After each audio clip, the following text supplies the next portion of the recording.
Why I think I fight. Do I enjoy it? No.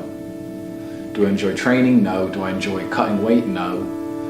Am I nervous? Yes. Do I think to myself, what am I doing? Yes. Completely. Unfortunately, it's one of those things you're either born with or you're not. And the only way I can explain it, to try and make it make any sense, is that if I'm not doing something which is either extremely difficult or extremely stressful, I'm in a perpetual state of crippling boredom. I can't explain it. I see other people live their lives and they're like, oh, I can't wait for the weekend because I want to watch this movie. I think, who cares about a movie? You're looking forward to the weekend for a movie? Looking forward to the weekend to get drunk? Like, these things to me are so mundane. They mean nothing. And if I don't fight, if I'm not in a situation where I'm stressed or worried or concerned, I'm just perpetually bored. And boredom's crippling. If you're an intelligent person and you've got a good brain on your shoulders, you can't just sit there bored. So most smart people take the academic route to avoid boredom. They learn, but that's never really interested me either. Although I've always been an intelligent guy and I've always done well academically, it never really interested me. And then I see people climb Mount Everest or jump off buildings or do base jumping, or the guy who jumped from space. People think, what's he doing? He's crazy. I understand.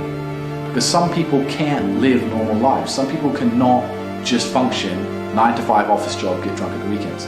That is not for some individuals, and it's not for me.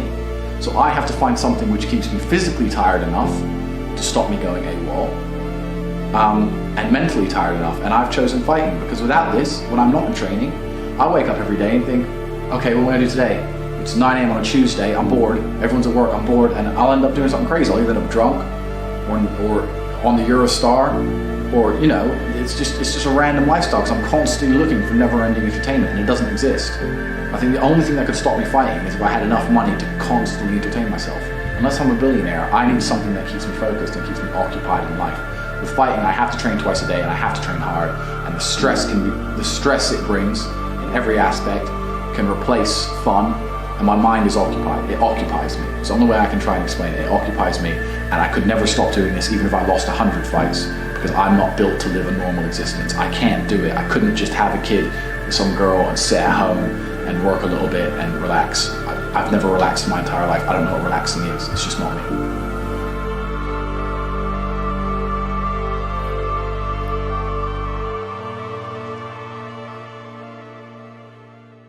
I was a 4-time kickboxing world champion. For 12 years, I trained 5 hours a day, 6 days a week.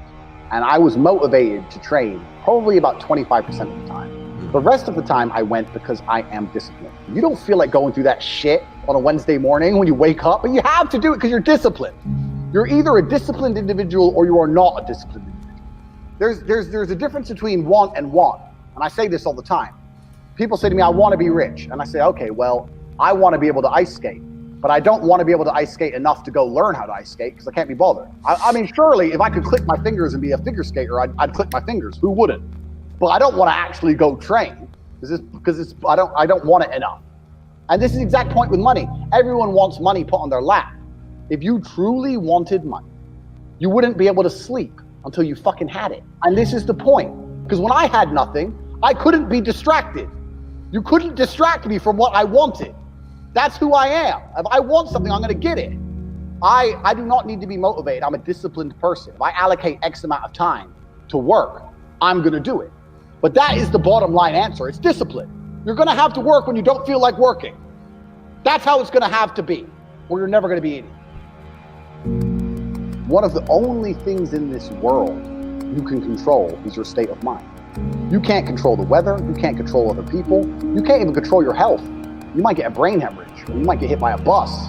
One of the very few things in the world you have genuine control over is your state of mind. You decide if you're a disciplined person. You decide if you're a happy person. You decide if you're a depressed person. These are things that in real time you can affect in your brain. This is all you can control on Earth. If you can't control that, then you're just a feather in the wind. And life's gonna blow you around, and you might land somewhere good, you might land in dog shit, nobody knows. Your state of mind is what you should be able to control. If you can't wake up and say, today I'm making some money, and actually try your very, very best, and actually stay dedicated to that task. If you can't do that, you're fucked. Every man understands you shouldn't be complaining about things you cannot change. You have to play the cards you're dealt. To be born a certain height and then to sit there and go, what do I do? I'll tell you what you do. You become the best version of yourself, just like everyone else does. Nothing about the height is in and of itself enough value for me to be a valuable man. As a man, you build your value. You are born with the cards you're dealt. Sure, it'd be ideal. Look, I'd love to be 7 foot tall. I'm not. So it's the same argument. If you're 5'2", you need to become rich, strong, and funny, and charismatic, and interesting, and witty. If you're 6'4", you need to become rich, strong, well-connected. It's the same game. So to sit there and complain about it is asinine. All of you have a handful of these things. I don't think you understand that. You could have been in a car crash at 4 years old and lost your legs. Do you have any understanding of how